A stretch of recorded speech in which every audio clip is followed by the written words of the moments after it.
Hey everyone, welcome back to Pip Hub. Today.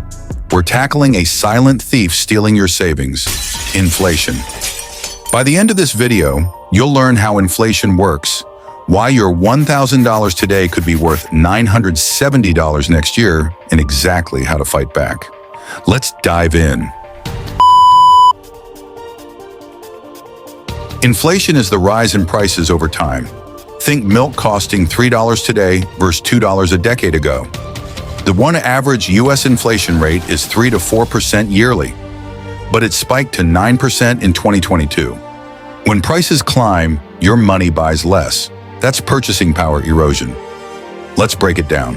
If you stash $1,000 in a sock drawer with 3% inflation, next year it'll only have the buying power of $970. In 10 years, just $737. Scary, right? But wait, it gets worse if your savings account isn't keeping up. Most banks offer measly 0.5% interest. If inflation is 3%, you're losing 2.5% yearly. Even high-yield accounts at 4 to 5% barely break even after taxes. So what's the solution? Outpacing inflation.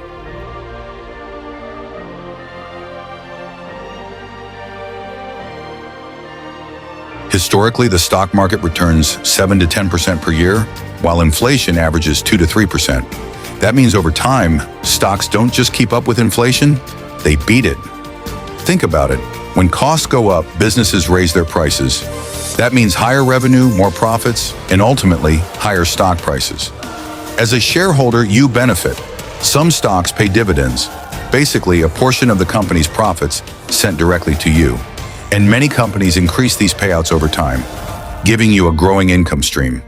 Yes, stocks can be volatile short-term, but historically, they've always recovered and grown over time. The key, invest consistently and think long-term.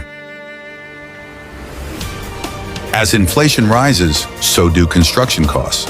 That makes new buildings more expensive, pushing up the value of existing properties. So if you own real estate, inflation is actually working in your favor. Landlords can raise rents over time, especially with shorter lease terms.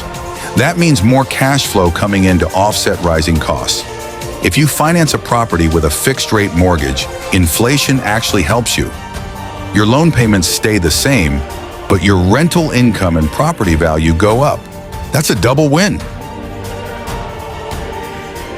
TIPS are a type of U.S. government bond designed to keep up with inflation. Unlike regular bonds, their value increases when inflation rises. Here's how they work. TIPS have two key parts, the principal and the interest.